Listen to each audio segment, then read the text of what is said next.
तत्वों की व्याख्या करते हुए क्रम क्रम से जीव तत्व, अजीव तत्व, आश्रव तत्व, संवर तत्व, आश्रव बंध तत्व और संवर तत्व यहाँ तक व्याख्या कर चुके हैं। अब निर्जरा तत्व यहाँ पर प्रारंभ होने जा रहा। क्रम से सबसे पहले जीव तत्व किसे कहते हैं, तो तत्व का लक्ष्य भी यही होता है, लक्षण भी यही है। तस्य भावम तत्वम, अर्थात जो वस्तु का स्वभाव है वह तत्व कहा जाता। जीव का स्वभाव वह ज्ञान दर्शन स्वरूप है, बस यही उस जीव तत्व का लक्षण है। यही जीव तत्व है, अपने उस स्वरूप को प्राप्त करना ही जीव तत्व है। जब तक वह जीव तत्व अपना स्वरूप प्राप्त नहीं करता है तब तक वह तत्व नहीं कहा जाता है। एक बार कहीं चर्चा चल रही थी, बोले जीव और आत्मा इसमें क्या विशेष अंतर है, तो सामान्य तौर से जीव और आत्मा दोनों एक ही है, किंतु जब हम उसका विशेष व्याख्यान करते हैं अथवा विशेष भेद करते हैं तो जीव और आत्मा में यह अंतर हो जाता है कि जो जीव है वो संसारी होता है, संपर्क सभी दोनों के अंतर्गत आता है, जीव संसारी भी और मुक्त भी। लेकिन जब आत्मा की बात करते हैं तो आत्मा शुद्ध स्वरूप को प्राप्त होने वाली होती है, तो आत्मा शुद्ध आत्मा स्वरूप को प्राप्त होने वाली इसमें होती है। इसलिए दोनों को इस प्रकार से भेद ग्रहण कर लेते हैं। तो इस प्रकार से जीव तत्व को हमें अच्छी तरह से समझना है। जो जीव दोनों प्रकार से, संसारी जीव भी और मुक्त जीव भी। हम लोगों को अच्छे से जब इस प्रकार की बात आती है तो मज़े की बात घटना याद आ जाती। हमारे साथ में एक ब्रह्मचारी आया था शुरू में, विकास भैया। जब आए तो उस समय कुछ भी नहीं आता था उसके लिए, यानी अपना हमको लगता है नाम भी शुद्ध नहीं लिख पाता था, एक लाइन के 4 अक्षर भी अच्छी तरह से नहीं लिख पाता था। हमने गिना था एक दिन, एक लाइन लिखी थी उसमें 10 गलती निकली थी। पढ़ाने के लिए हमने स्वयं कोशिश की, एक अध्यापक लगाया। खनिया थाना में चातु मास्टर चल रहा था, वहाँ पर एक कहते मास्टर जी थे शायद अशोक कुमार जी, उनको बुला कर कहा भाई इसको बच्चे को कुछ दिन के लिए पढ़ाना है, ब्रह्मचारी भैया हैं। तो उन्होंने भी पढ़ाने की कोशिश की। 1-2 दिन पढ़ने के बाद आए, बोले महाराज आपने कैसे मास्टर को भाग, उसको कुछ आता ही नहीं है। तू बड़ा ज्ञानी हो गया, मास्टर इतने सारे लोगों को पढ़ा रहा, वो अपनी एग्ज़ाम दे कर के मास्टर बन रहा और तुम कह रहे उसके लिए कुछ नहीं आता है, तेरे लिए सब कुछ आता है क्या। इस प्रकार से बात चल रही थी। तो उस एक बात और भी बीच में एक बार आई, तत्वार्थ सूत्र का व्याख्यान चल रहा था, उसमें बात निकली जीव कितने प्रकार के होते हैं। तो बात आई जीव 2 प्रकार के हैं, एक संसारी जीव और एक मुक्त जीव। तो संसारी जीव किसे कहते हैं और मुक्त जीव किसे कहते हैं, तो मुक्त जीव तो वो हैं जो संपूर्ण कर्मों को नाश करके सिद्ध शिला पर पहुँच चुके हैं, कर्मों से मुक्त हो चुके हैं, वो मुक्त जीव हैं। और संसारी जीव कौन से हैं, जब इस संसार में भ्रमण कर रहे हैं। इस प्रकार से पढ़ा दिया, समझा दिया। अब दूसरे दिन जब पूछा बताओ संसारी जीव किसे कहते हैं और मुक्त जीव किसे कहते हैं, तो बोले मुक्त जीव जो कर्मों से छूट गए हैं, और संसारी जीव हैं तो उसको जो हमने बताया था शास्त्र के शब्द याद नहीं रहे उसको, वो संसारी जीव कौन है, जो ले संसारी जीव जो संसार में दौंदरा मचा रहे हैं, संसार में दौंदरा मचा रहे। तो उस प्रकार से वास्तव कभी कभी धोखे में भी शब्द सही आ जाते हैं, हकीकत तो यही है। दौंदरा जानते ना, दौंदरा मतलब क्या होता, उत्पात मचा रहे, ठीक है। जो संसार में उत्पात मचा रहे हैं वो संसारी जीव हैं। तो इस प्रकार से जीव तत्व को अच्छी तरह से हमारे लिए समझना है। दूसरा है अजीव तत्व। अजीव तत्व का मतलब क्या होता, जो जीव नहीं है, जिसमें चेतना नहीं है, और ऐसे जो भी तत्व अर्थात पदार्थ हैं, जो भी दिखाई देने वाले द्रव्य हैं, हम तो यहाँ तक बोलते हैं कि जो कुछ भी आपको दिखाई दे रहा है वो आपका अपना नहीं है, और जो जो आपका अपना है वो दिखाई नहीं दे रहा है। इसका मतलब है जो कुछ भी दिखाई दे रहा, धन संपत्ति, मकान, परिवार, दौलत, शरीर, ये सब दिखाई देने वाले पदार्थ कैसे हैं? हमारे अपने नहीं हैं। क्यों? क्योंकि हम कैसे हैं? चैतन्य स्वरूप हैं। और ये पदार्थ कैसे हैं दिखाई देने वाले? अचेतन हैं। इसका मतलब है अचेतन अर्थात अजीब हैं। तो जो हम जब जीव हैं तो पदार्थ दिखाई देने वाले सब अजीब हैं। ऐसे है अजीब हमारे स्वरूप से हमसे बिल्कुल भिन्न हैं। एक दूसरे से बिल्कुल विपरीतता है, दिन और रात के समान। जिस प्रकार से अगर जीव दिन है तो अजीब रात है, ठीक है। एक दूसरे की चेतन अचेतन का इस प्रकार से भेद होता है। तो अचेतन पदार्थ हैं और अजीब जो तत्व है वह अजीब तत्व को अच्छी तरह से जानना है, जिसमें चेतना नहीं पाई जाती है। इन दोनों का भेद करते हुए आचार्य पूज्यपाद स्वामी ने ष्टोपदेश ग्रंथ में कहा है, नाग्यो विज्ञत्व मायाति विज्ञो नाज्ञत्व मिच्छति निमित्त मात्र मन्यस्तु गते धर्मास्ति कायवत। अर्थात उदाहरण देते हुए कह रहे हैं, नाग्यो विज्ञत्व मायाति, जो अज्ञ है वो कभी विज्ञ, अज्ञ मतलब अज्ञानी और विज्ञ मतलब ज्ञानी, अज्ञानी कभी ज्ञानी नहीं हो सकता है और ज्ञानी कभी अज्ञानी नहीं हो सकता है। इसका अर्थ क्या लगाया जाता? क्योंकि अगर आपके जैसे संसारी दुनिया वालों की बात कहें, इसका अर्थ क्या है? अज्ञानी विज्ञानी नहीं हो सकता, ज्ञानी अज्ञानी नहीं हो सकता। तो लेवा ऐसे कैसे नहीं हो सकता है? भाई बच्चा है वो कैसा है? अज्ञानी है। उसको पढ़ाएंगे, लिखाएंगे, शिक्षा देंगे तो वो ज्ञानी बनेगा कि नहीं बनेगा? ठीक है कि नहीं? तो अज्ञानी भी ज्ञानी बन सकता है। और कोई ज्ञानी है लेकिन हो सकता वो अपना अध्ययन करना बंद कर दे, पढ़ना लिखना बंद कर दे, तो धीरे धीरे सब भूल जाएगा, तो अज्ञानी भी हो जाएगा।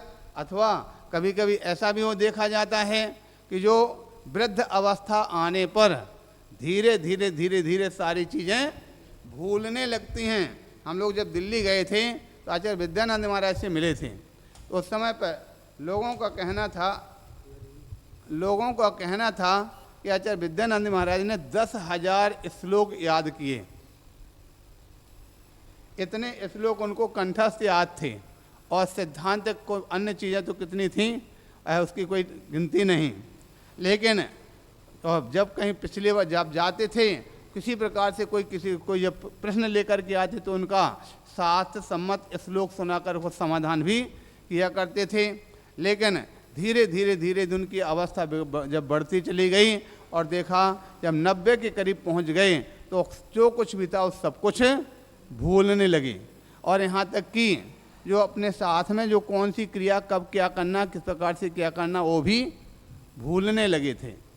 ठीक है, उनको सब कुछ चीज़ें अब कोई बात कह कर महाराज इस प्रकार से ऐसा ऐसा करना है, थोड़ी देर बाद दोबारा लौट के महाराज इस प्रकार से बताया था। बोले कब क्या आता है? हमने तो कहा ही नहीं, हमें तो पता ही नहीं, नहीं बोला ही नहीं, तुमने गलत बोल रहा हो तुम।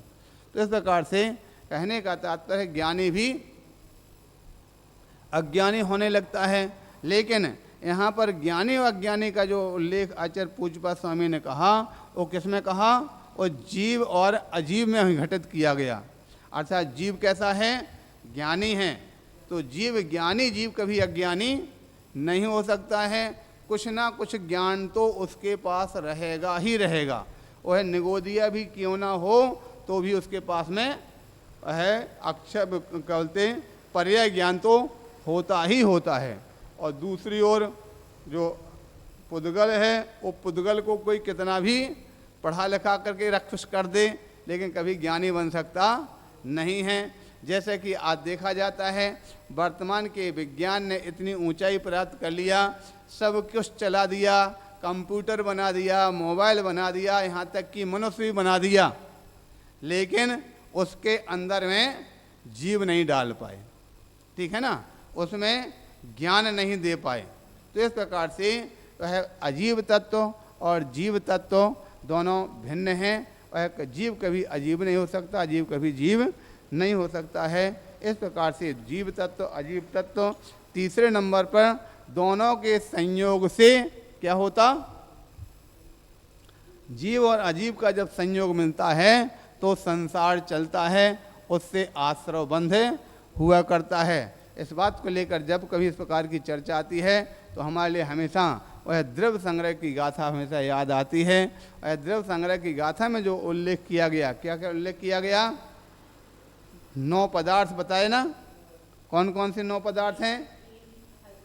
आसव बंधन संभर निज्जर मोक्षा स पुण्य पावाजे जीवा जीव विशेषा तेवी समासीर्ण पभैणामो। क्या कहते हैं? आसव बंधन संभर निज्जर मोक्षा स पुण्य पावाजे। अब यहाँ पर प्रश्न उत्पन्न होता है, जब भी कहीं हम 9 पदार्थ या 7 तत्वों की गिनती मिलाते तो कहाँ से प्रारंभ करते? जीव अजीव से करते हैं। लेकिन आचार्य देव जो सिद्धांति देव नैमिचंद स्वामी ने आसव बंधर से प्रारंभ किया, ठीक है ना। आसव बंधर संभर निज्जर मुखा स पुण्य पापा, और यहाँ तक कि पुण्य पाप को पहले से ले लिया साथ में, लेकिन जीव अजीव को अलग से कथन कर दिया। बोले जीव अजीव विशेषा, अर्थात जीव और अजीव जिसमें विशेष हैं ऐसे जो तत्व अथवा पदार्थ हुआ करते हैं। तो हमने उसमें चिंतन किया कि ऐसा क्यों, ये अलग से जीव अजीव क्यों रखा। तो उस समय हमने यही पाया कि सारा का सारा जो दारो मदार चल रहा, सारा का सारा संसार का उलट फेर चल रहा, सारे संसार में जो भी इस प्रकार की प्रक्रियाएं चल रही वो किसके कारण से चल रही? जीवाजीव विशेषा, जीव और अजीव दोनों के निमित्त से चल रही। इसलिए जीव और अजीव को अलग से व्याख्यान कर दिया। हम तो यहाँ तक बोलते हैं कि संसार रूपी फिल्म का नायक और खलनायक, आपने कहीं सभी ने फिल्म देखी होगी ना। फिल्म के मुख्य पात्र कितने होते? 2। कौन कौन से? हीरो हीरोइन नहीं, नायक और खलनायक, ठीक है ना। हीरो और डॉन, विलेन, ये 2 होते हैं। अरे भाई, नायिका को, हीरोइन को तो प्राप्त करने की कोशिश करते हैं, हीरो यहाँ प्राप्त करने की कोशिश का, विलेन उसको उसमें बाधा डालता है। तो मुख्य पात्र कौन हुए? नायक और खलनायक। तो उसमें जिस प्रकार से उस फिल्म के मुख्य जो पात्र हैं वह नायक और खलनायक होते हैं, उसी प्रकार से मनुष्य के जीवन की फिल्म के जो मुख्य पात्र हैं, एक है जीव और दूसरा अजीव। जीव है नायक और शरीर है खलनायक। जीव हमेशा क्या प्राप्त करने की कोशिश करता है? मोक्ष लक्ष्मी को, ठीक है ना। जीव हमेशा मोक्ष लक्ष्मी को प्राप्त करने की कोशिश करता है और शरीर उसमें बाधा डालता है। संयम की बात करते हैं, चलो भाई आप लोग जीवन संयम, अरे महाराज हमसे नहीं चल पाएगा, हम पालन नहीं कर सकते। क्या पालन करना? पालन करने के लिए कुछ करना थोड़ी है, सब छोड़ना ही तो है। जो आप दिन भर में 9 बार खाते हो, बोले 9 बार ना खा के 1 बार खाओ, करना थोड़ी है, छोड़ना ही तो है। और जो भी दुनिया भर के काम करते हो सब छोड़ो, अपने आत्मा में ध्यान लगा करके आंख बंद करके बैठो। करने से तो संसार बढ़ता और छोड़ने से संसार कम होता। तो इस प्रकार से कहने का तात्पर्य, नायक और खलनायक, नायक जो आत्मा है वो अपने स्वरूप को प्राप्त करने की कोशिश करता है, और खलनायक क्या करता है? उसमें हमेशा बाधा डालता है। फिल्मों में देखा, खलनायक हमेशा बाधा डालेगा, जो भी करेगा हमेशा वही करता रहता। लेकिन अंत क्या होता? अंत में क्या होता? फिल्म का सार क्या निकलता? जो नायक खलनायक को मार देता है और नायक को नायिका प्राप्त हो जाती है। बस यही तो अपने जीवन की न फिल्म है। अपने आत्मा जीव रूप जो नायक है वो शरीर को बार बार उसको विजय प्राप्त करता रहता। अंत होता है कि अंत में शरीर जो है तीर्थंकरों का, अरहंतों का कर्पूर की भांति उड़ जाता है, उसको नष्ट कर दिया जाता है, और जो जीवात्मा मुक्ति लक्ष्मी को प्राप्त कर लेता है। तो इस प्रकार से आश्रव और बंध, चाहे आश्रव बंध हो वह संसार के, वह जीव जीव के मुख्य रूप से दो कारण संसार के संवर और आश्रव और बंध हैं, और मुक्ति के जो दो कारण हैं संवर और निर्जरा हैं। संवर और निर्जरा इस प्रकार से आश्रव का लक्षण आप सभी जानते। आश्रव किसे कहते हैं? तो कर्म के आने के द्वार को, सामान्यतः लोग बोलते कर आश्रव किसे कहते? तो कर्मों का आना नहीं, कर्म के आने का द्वार, ठीक है। कर्म के आने के द्वार को आश्रव कहते हैं। जहाँ कर्म के जिस रास्ते से जहाँ जहाँ से आए उसको आश्रव कहा जाता है, और उसको द्वार को रोकना संवर कहलाता है। और बंध जो कर्म आकर के मिलते जाते हैं वो बंध कहलाता है। इसके पश्चात अब आगे प्रारंभ हो रहा निर्जरा तत्व। निर्जरा का मतलब जो लगे हुए कर्म हैं, आने वाले कर्मों को तो रोक दिया, और लगे हुए जो कर्म हैं उनको थोड़ा थोड़ा निकाल करके नष्ट करना प्रारंभ कर दिया, क्षय करना प्रारंभ कर दिया। इसका नाम निर्जरा तत्व होता है। ऐसा यहाँ पर व्याख्यान जानना चाहिए। और उसी का निर्जरा तत्व का व्याख्यान करते हुए आचार्य भगवान यहाँ पर कहते हैं नंबर 1 श्लोक में, पूर्वोपार्जित कर्मैक देश संशय लक्षणा निर्जरा जायते द्वेधा पाकजा त्वतः।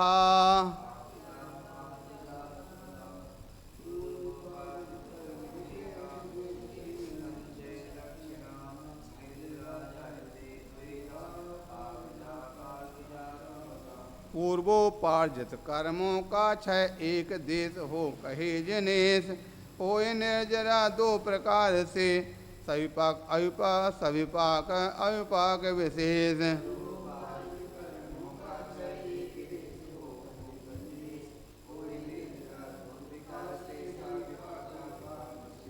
इस प्रकार से कितना यानी स्पष्ट व्याख्यान करते हुए बताते हैं। पहले उपार्जन किए हुए कर्मों का एक देश रूप से क्षय होना, उसका नाम निर्जरा है। ठीक हो गया। जो पहले के लगे हुए कर्म हैं, नए तो पहले बता दिया संवर हो जाता है तो नए कर्म तो आते ही नहीं हैं। पहले से जो कर्म लगे हुए हैं उनको एक देश रूप से निर्जीर्ण करना, इसका नाम निर्जरा है। और वह है पाकजा और अपाकजा, ठीक है। सविपाक और अविपाक के भेद से दो प्रकार से इसमें उसका दूसरा नाम बदल करके थोड़ा सा, एक पाक और एक अपाक, दूसरा पाकज अपाकज, इस प्रकार से ये दो नाम यहाँ पर दिए गए हैं। ऐसा निर्जरा के भेदों को जानना चाहिए। यहाँ पर उसी का और व्याख्यान करते हुए कहा जाता है, पहले कह दिया गया है जिसके द्वारा नवीन कर्मों का आगमन रुक जाए उसे संवर कहते हैं। ठीक है, संवर की व्याख्या पहले बता दी गई। आगे बताते हैं, इसलिए जिस समय यह आत्मा संवर स्वरूप को प्राप्त कर लेता है उस समय नवीन कर्म तो उसकी आत्मा में आते नहीं, परंतु जो कर्म पहले से संचित हैं उनका नाश कैसे होता है जिससे मोक्ष की प्राप्ति होती है। ऐसा प्रश्न होने पर उनके नाश की कारण निर्जरा का यहाँ वर्णन किया जाता है। ठीक है, आने वाले कर्मों को तो रोक दिया है, लेकिन जो पहले से लगे हुए हैं उनको, उनसे हम कैसे मुक्ति प्राप्त करें, उनसे मुक्ति प्राप्त करने का जो कारण है, हेतु है, उसको निर्जरा नाम दिया गया है। ऐसा जानना चाहिए। निर्जरा का सामान्य अर्थ कर्मों का झड़ना है और विशेष अर्थ एक देश रूप से कर्मों का झड़ना यह है। यह निर्जरा दो प्रकार की है, एक सविपाकजा और दूसरी अविपाकजा। स्थिति पूरी हो जाने पर जो स्वयं कर्मों को खिर जाना है वह सविपाक निर्जरा है। और यह हर एक संसारी जीव के प्रति समय हुआ करती है तथा कर्मों की स्थिति पूरी हो या ना हो, तप आदि के द्वारा उनकी स्थिति पूरी करके जो कर्मों का मध्य में ही खिरा देना वह अविपाक निर्जरा है। यह निर्जरा संवर के बाद होती है और इसी निर्जरा से मोक्ष की प्राप्ति हुआ करती है। इस प्रकार से यहाँ पर निर्जरा का लक्षण बता दिया गया। निर्जरा अर्थात जो लगे हुए कर्मों का झड़ाना, नष्ट करना, क्षय करना, इस प्रकार से ये निर्जरा का लक्षण यहाँ पर बता दिया। आज दो प्रकार की साविपाक। अब इसमें जो साविपाक बताई है वो बोले हर क्षण प्रतिक्षण निर्जरा हो रही है। तो प्रतिक्षण निर्जरा कैसे होएगी? ठीक है, आने से क्या मतलब, निर्जरा की बात चल रही, आना तो संवर हो जाएगा, वो आश्रय हो जाएगा। हम आश्रय की तो बात ही नहीं कर रहे, हम तो यहाँ पर निर्जरा की बात कर रहे हैं। तो प्रतिक्षण निर्जरा होने का तात्पर्य है जो पूर्व के संचित कर्म हैं, पूर्व के संचित के कर्मों की स्थिति और अनुभाग जब पूर्ण हो जाता है तो क्या होगा, अपना फल दे करके झड़ते चले जाते हैं। ठीक है, इसलिए जितने जितने भी कर्म पहले से लगे हुए हैं उनका स्थिति अनुभाग पूरा होते होते और अपने आप झड़ते चले जा रहे हैं, झड़ते चले जा रहे हैं और निरंतर झड़ रहे हैं। इसलिए कौन सी निर्जरा कहलाई? सविपाक, क्योंकि अपने विपाक यानी समय पर, जिसकी जितना समय बंधा था उस समय पर उसका झड़ना हुआ, ये निर्जरा हुई। अब तुमने उसको दोनों जोड़ दिया, आश्रय भी जोड़ दिया और निर्जरा भी जोड़ दिया। ठीक है, तो अब दोनों को यद्यपि चल रहा संसारी जीवों के, आश्रय भी चल रहा और निर्जरा भी चल रहा, लेकिन यहाँ पर जिस चीज़ का प्रकरण चल रहा हमको उसी चीज़ की व्याख्या करना है। आगे है? अच्छा, एक साथ पूरा श्लोक पढ़ लेंगे तो ठीक करें। प्रच्छय पाक जातायाम पक्कस्यैव प्रजायते। एक एक लाइन पढ़ दो। निर्जरायाम पक्वायाम पक्वा पक्वस्य कर्मणा।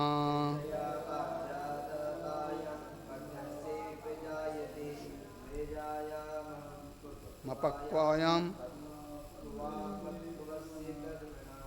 ये उनके कहना एक साथ पूरा पढ़ लिया करें, अलग अलग ना पढ़ें। इस प्रकार से कर्मों की स्थिति पूर्ण कर कर्म का हो क्षय, ऐसा विपाक। पक्को अपक्को कर्म क्षय दोनों कहलाते हैं जो अविपाक।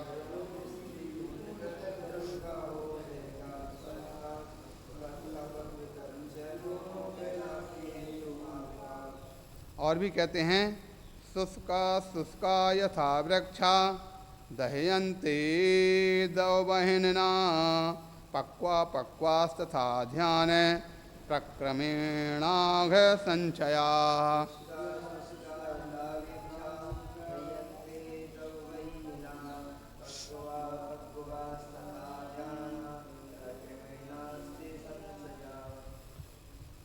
वन में अग्नि के लगते ज्यों हरे शुष्क जलते तरुजान।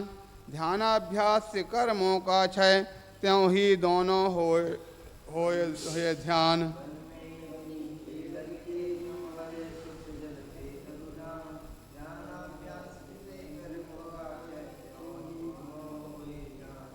इस प्रकार से कहते हैं पाकजा अर्थात सविपाक निर्जरा में पक्को अर्थात पूर्ण स्थिति वाले कर्मों का ही क्षय होता है। ठीक है, वो बता दिया हमने जो पहले बोला था ना, अपनी स्थिति और अनुभाग पूर्ण होने पर, खासतौर से स्थिति पूर्ण होने पर वह वो जो पूर्ण स्थिति कर्मों का क्षय हो जाता है। और अपाकजा अर्थात अविपाक निर्जरा से पक्को और अपक्को दोनों प्रकार के कर्मों का क्षय होता है।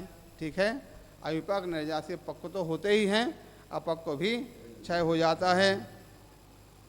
क्योंकि जिस प्रकार वन में लगी हुई अग्नि से सूखे हरे समस्त प्रकार के वृक्ष जलकर खाक हो जाते हैं। जब आग लगती है तो सूखे वृक्ष तो जलते हैं, नियम है, सूखे वृक्ष तो जलने वाले हैं, उसके साथ हरे वृक्ष जो हैं वो भी साथ साथ जल जाते हैं। उसी प्रकार ध्यान के अभ्यास से पक्व और अपक्व दोनों प्रकार के कर्म खैर पड़ते हैं, झड़ने लगते हैं। इस प्रकार से यहाँ इसका व्याख्यान बताया गया। ये सबसे बड़ी विशेषता यहाँ पर बता दी कि यहाँ पर कर्म निर्जरा के लिए समय से होने वाले कर्म तो झड़ते ही हैं और असमय में होने वाले कर्म भी हैं। पक्को अपक्को कहाँ पे आगे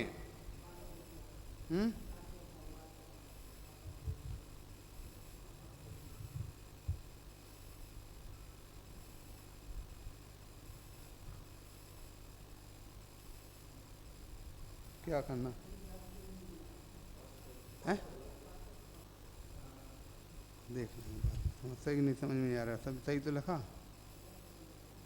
पक्को अपक्को दोनों प्रकार के कर्मों का नाश होता है। दूसरी लाइन में, कौन सी लाइन में? अपक्को, अच्छा।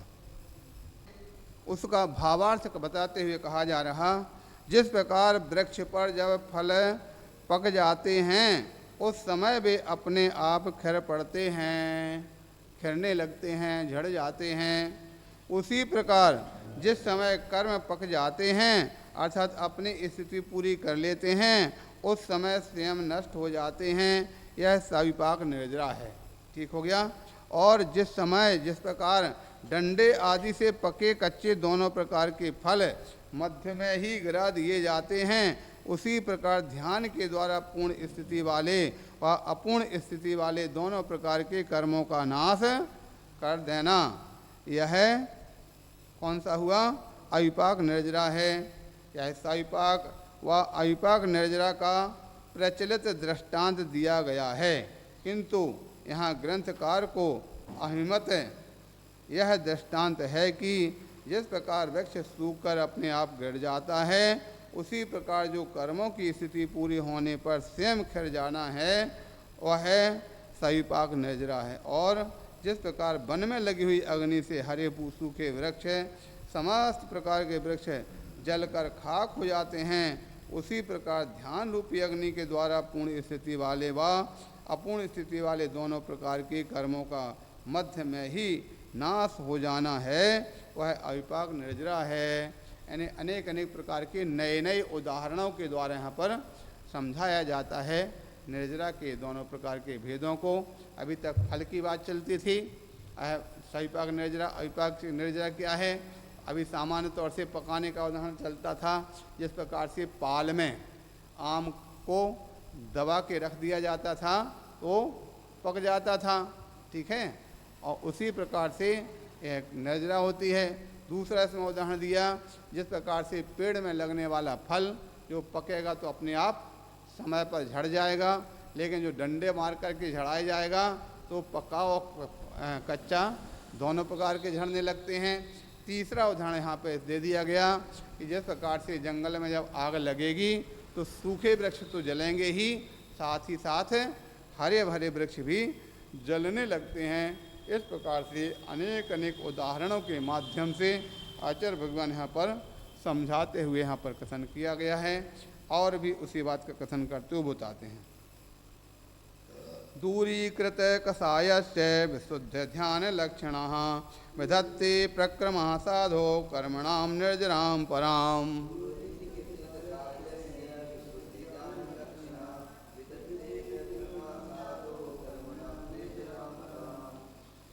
साधु कषायों पर रहते उनका तीन योग से करना ध्यान होए निर्जरा अविपाकज तप ऐसा कहते हैं भगवान।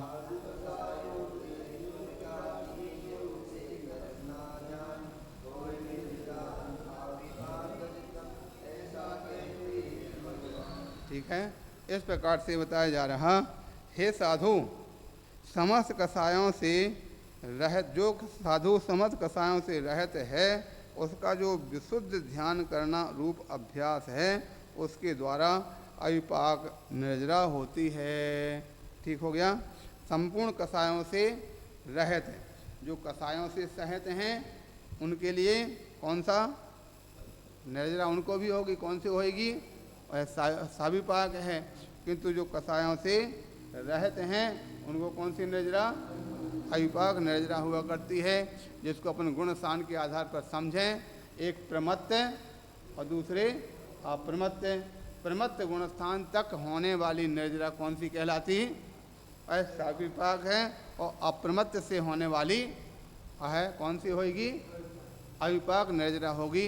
अब इसको वास्तविकता तो यह है, लेकिन उसमें जो प्रमत्त गुण स्थान में व्रतों को धारण करने से, संयम का धारण करने से, पालन करने से जो प्रमत्त होने पर भी कर्मों की निर्जरा, अविपाक निर्जरा होती रहती है।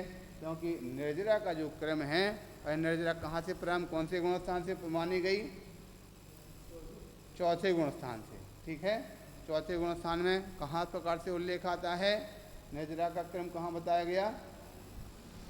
तत्वार्थ सूत्र के अंदर निर्जरा के क्रम में प्रकार से बताया, सम्यक दृष्टि, श्रावक, विरता, अनंत वियोजक, छपकोप, सम, कोपशांत, मोह है, हाँ, दर्शन, मोह, छपकोप शांत, कोप शांत, मोह, बिगड़ गया, सम्यक दृष्टि, श्रावक, विरता, अनंत वियोजक, छपकोप, सम, कोप शांत, मोह, छपक, क्षीण, मोह जना, क्रमशः संख्य गुण निर्जरा। इस प्रकार से सबसे पहले क्रम से सम्यक दृष्टि।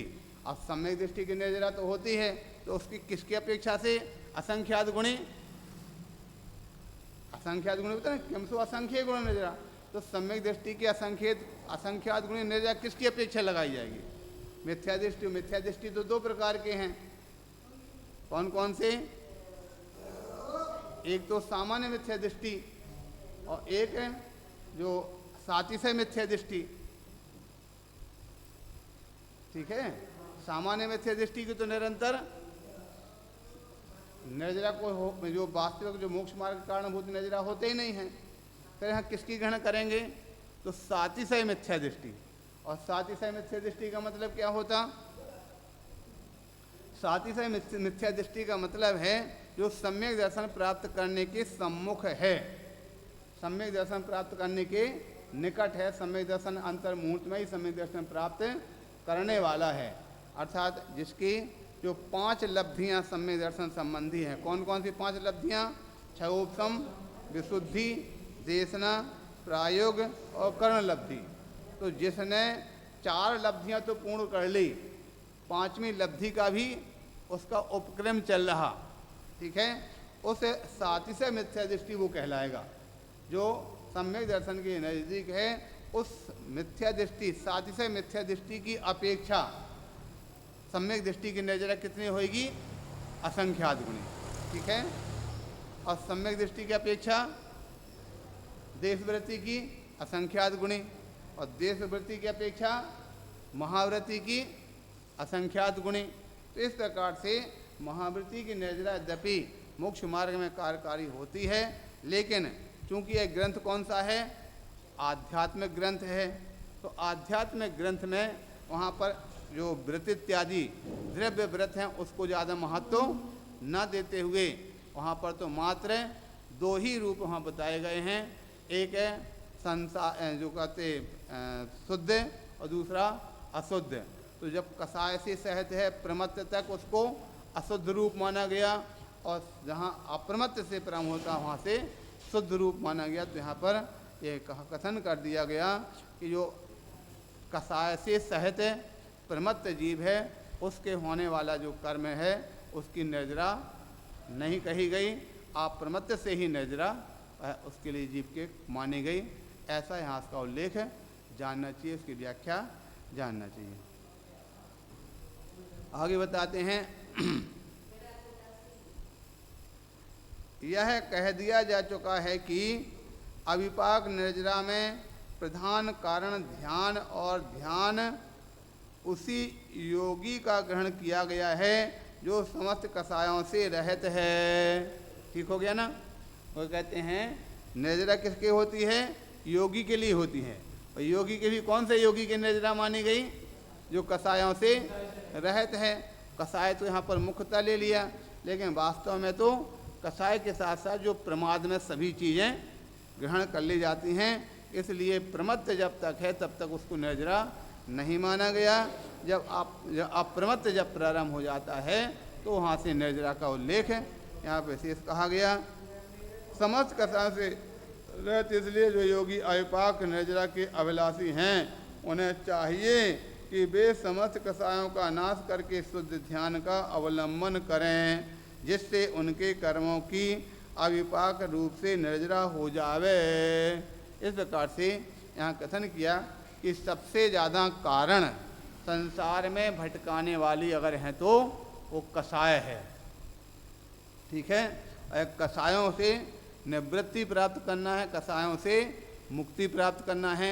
लेकिन संसारी जीवों को कसाएं इतनी प्रिय हैं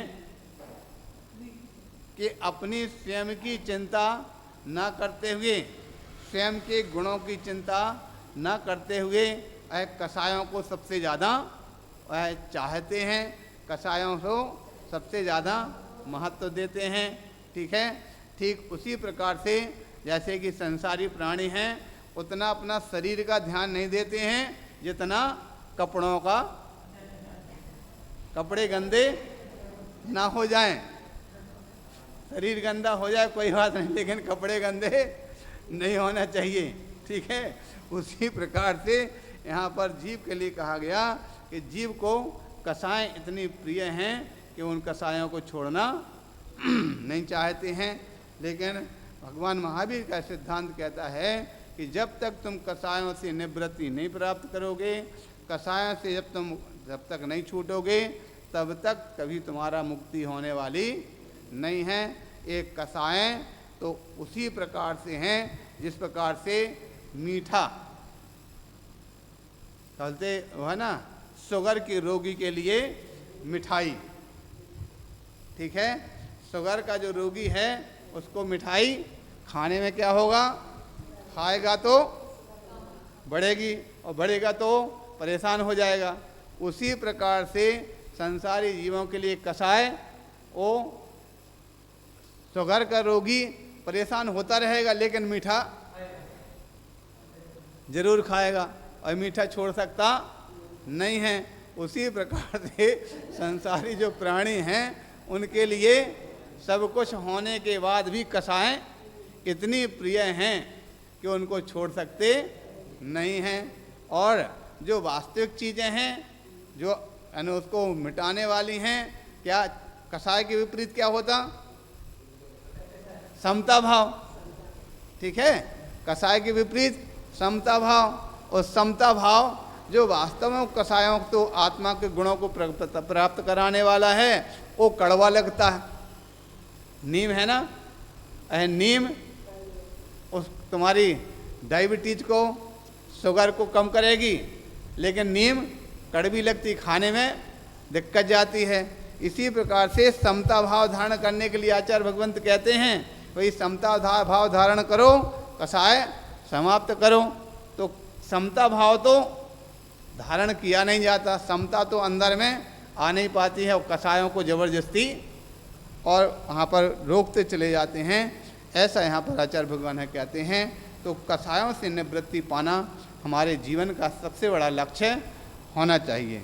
और उसी का व्याख्यान करते हुए आगे आचार्य महाराज कहते हैं, आत्म तत्व योगी कृत कलम से संवरः यो ध्याने वर्तते नित्यं कर्म निर्जीर्यते मुनाः।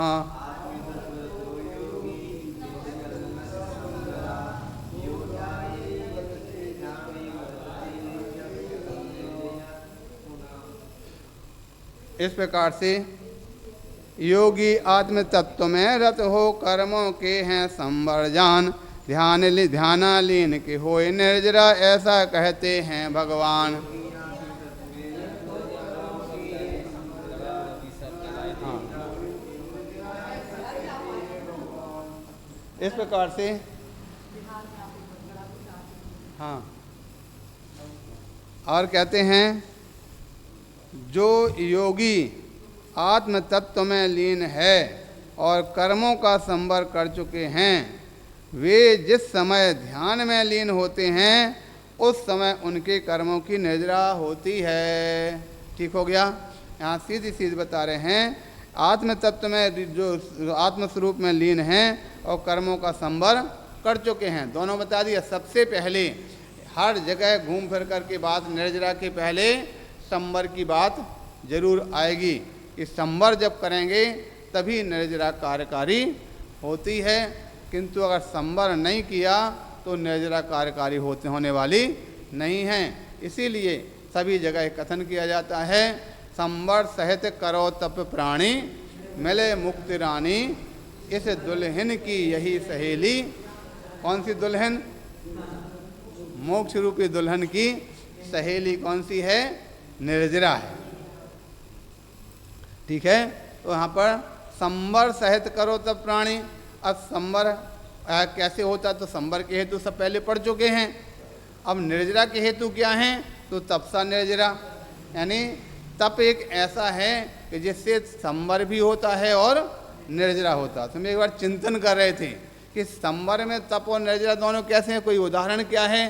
तो हमने इस प्रकार से कथन किया था कि जिस प्रकार से किसी कमरे में बहुत सारे लोग बैठे हुए हैं और वहाँ पर लोग जाना चाहते हैं, तो कोई एक पहलवान गेट के ऊपर खड़ा हो गया, और गेट पर जब पहलवान खड़ा होगा तो किसी को एक को भी नहीं घुसने दे रहा। ये क्या हो गया? संवर हो गया। और जो अंदर घुसे हैं दूसरों को बुलाने के लिए पास में आ रहे हैं, यार उसको आ जाने दो, उसको आ जाने दो, वो पहलवान को हाथ में पास आते ही उसको हाथ पकड़ करके उसको भी बाहर कर दे रहा।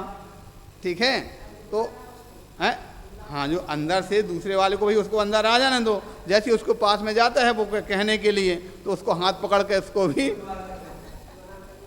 बाहर कर देता है। तो ये क्या हो गया? ये निर्जरा हो गई। ठीक है, तो इस प्रकार से तप, जो योगी क्या बोलते हैं, सबसे बड़ा योगी या सबसे बड़ा पहलवान कौन सा है? तप है। इसलिए साधु के लिए सबसे बड़ा पहलवान कहा गया, सबसे बड़ा यानी योद्धा कहा गया। जिस प्रकार से योद्धा रण में जब जाता है तो वहाँ पर किसी प्रकार से घबराता नहीं है, डरता नहीं है, और टिक करके जम करके संग्राम करता है। उसी प्रकार से कर्मों की सेना से साधु रूपी जो योद्धा है वो हमको लगता है जम करके युद्ध करता है और कर्मों को क्षय करता चला जाता है, ऐसा जानना चाहिए। और भी हैं?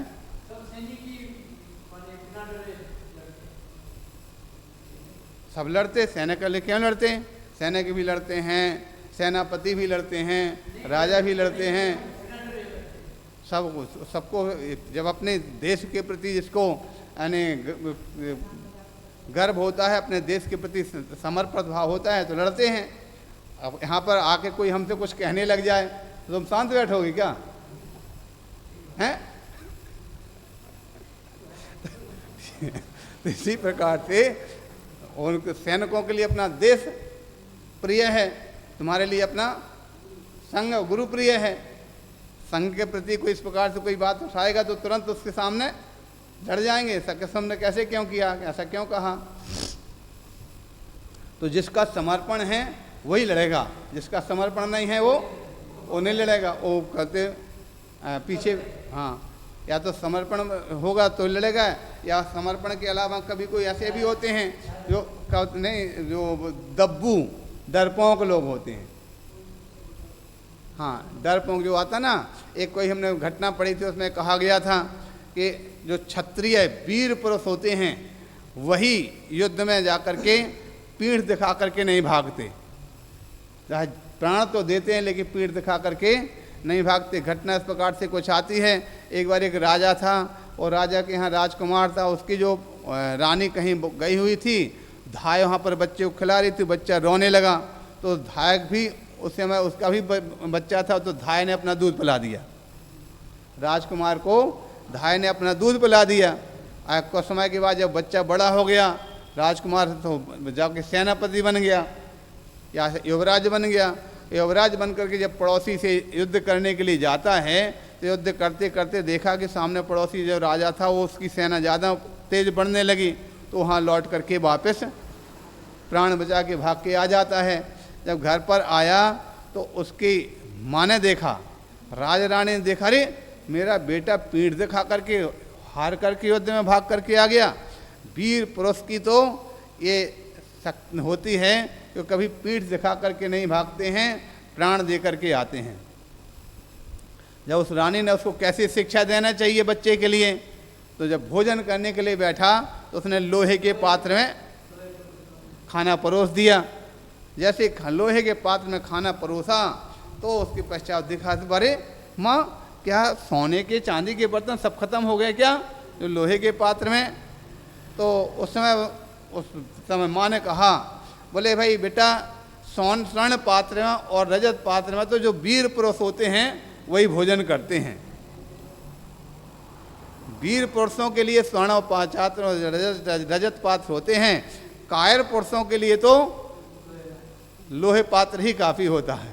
इतना सुनते ही उसका पौरुष जागा और उसने उसको खाना छोड़ करके जाता है, दोबारा फिर से युद्ध करता है और युद्ध करता तो सामने वाले को जीत लेता है। तो इस प्रकार से कहने का तात्पर्य यहाँ बता दिया कि जो वीर पुरुष होते हैं वो वीर पुरुष हमेशा डट कर के सामना किया करते हैं। हाँ, बाद में फिर जानकारी हुई कैसे क्या हुआ, ऐसा क्यों हुआ, उसके लिए पूछा गया तो अंत में मालूम चला कि एक बार धाय ने उस बच्चे को दूध पिला दिया था।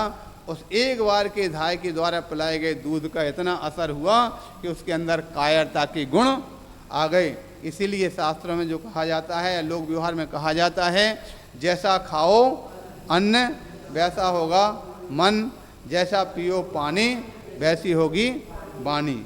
इस प्रकार से इसलिए भोजन का, खाने का, निमित्त का बहुत बड़ा असर हुआ करता है। इसलिए हमेशा निमित्त उत्तम होना चाहिए, श्रेष्ठ होना चाहिए। और भी कहते हैं, संवरेण बिना साधोर नास्ति पातक निर्जरा, नूतनां भा प्रवेशोस्ति सरसो रिक्तता कुतः।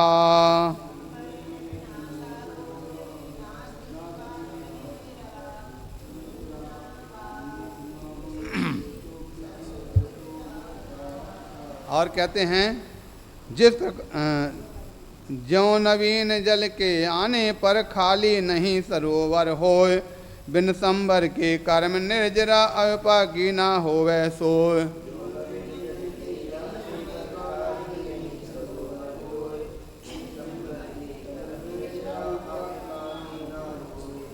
इस प्रकार से जिस प्रकार नवीन जल के आने पर सरोवर खाली नहीं हो सकता, उसी प्रकार बिना संबर के साधु के कर्मों की अविपाक निर्जरा नहीं हो सकती है। जब तक सरोवर में, तालाब में एक साइड से पानी आता रहेगा, दूसरी तरफ से निकलता रहेगा, तो तालाब कभी भी खाली हो सकता नहीं है। और अगर आपको तालाब को खाली करना है तो आने वाले पानी की धारा को रोकना पड़ेगा, और जो रोकना वो संबर हो जाएगा। फिर जो भरा हुआ पानी धीरे धीरे ही सही अपने आप उसका समापन हो जाता है, ऐसा जानना चाहिए। कहा भी है, सरोवर उसी समय रिक्त हो सकती है जबकि उसमें नवीन जल लाने वाली नालियां बंद कर दी जाएं, किंतु जब तक उसमें नवीन पानी आता रहेगा तब तक वह सदा जल विषय भरा पूरा रहेगा। उसी प्रकार जब तक आत्मा संवर अवस्था को धारण नहीं करेगा तब तक उसके कभी अविपाक निर्जरा नहीं हो सकती, क्योंकि अविपाक निर्जरा संवर के बाद होती है। और जब तक नवीन कर्म आते रहेंगे तब तक संवर प्राप्त नहीं हो सकता है। इसलिए जब तक संवर न होगा तब तक अविपाक निर्जरा होना असंभव ही है, नहीं हो सकती है। इस प्रकार से यहाँ पर व्याख्यान किया गया।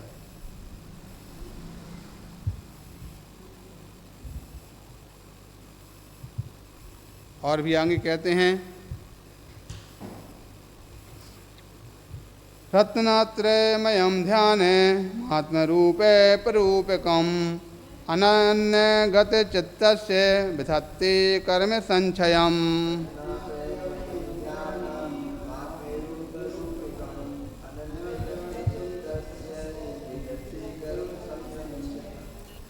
आत्म तत्व धारक योगी जन आत्मस्वरूप परूपणकार, रत्नात्रय स्वरूप ध्यान से कर्म नाश हो अपरंपार।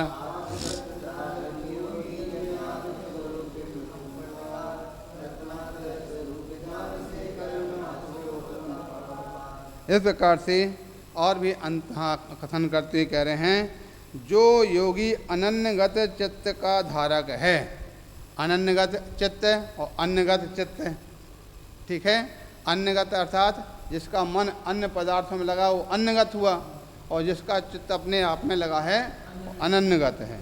अर्थात पर पदार्थों में चित्त ना लगा कर केवल आत्मा का विचार करने वाला है, उसे योगी का आत्मा के स्वरूप की परिरूपमा करने वाला एवं रत्नात्रय स्वरूप ध्यान कर्मों का नाश करने वाला है, नाश किया करता है, ठीक है। जो अपने स्वरूप में लीन हो जाता है उस योगी के शीघ्रता से कर्मों का क्षय होता है, कर्मों की निर्जरा होने लगती हैं, ऐसा जानना चाहिए।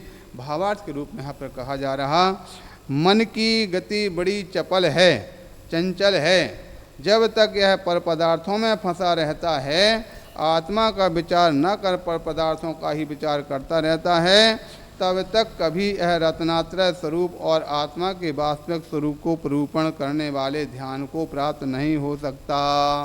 ठीक हो गया। पर पदार्थों में लगता है तब तक स्वरूप को प्राप्त नहीं हो सकता, और जब ऐसा ध्यान नहीं प्राप्त होता तब तक कर्मों का क्षय नहीं हो सकता। इसलिए जो योगी कर्मों का क्षय करना चाहते हैं उन्हें चाहिए कि वे पर पदार्थों में चित्त न लगाकर केवल आत्मा की ओर उसे लगाओ, और उससे उन्हें आत्मा स्वरूप को प्रकट रूप से जानने वाले रत्नात्रय स्वरूप ध्यान की प्राप्ति हो, और उससे कर्मों का नाश हो जाएगा। इस प्रकार से यहाँ पर उसका बताया कि मन की गति बड़ी चंचल है, मन को रोकना सबसे बड़ा कार्य है। मन के बारे में आचार्य भगवंतों ने बहुत बड़े अनेक अनेक प्रकार के उदाहरण दिए हैं। ऐसे उदाहरण को जानना है, शेष अपन बाद में पढ़ेंगे। बोले हाँ बात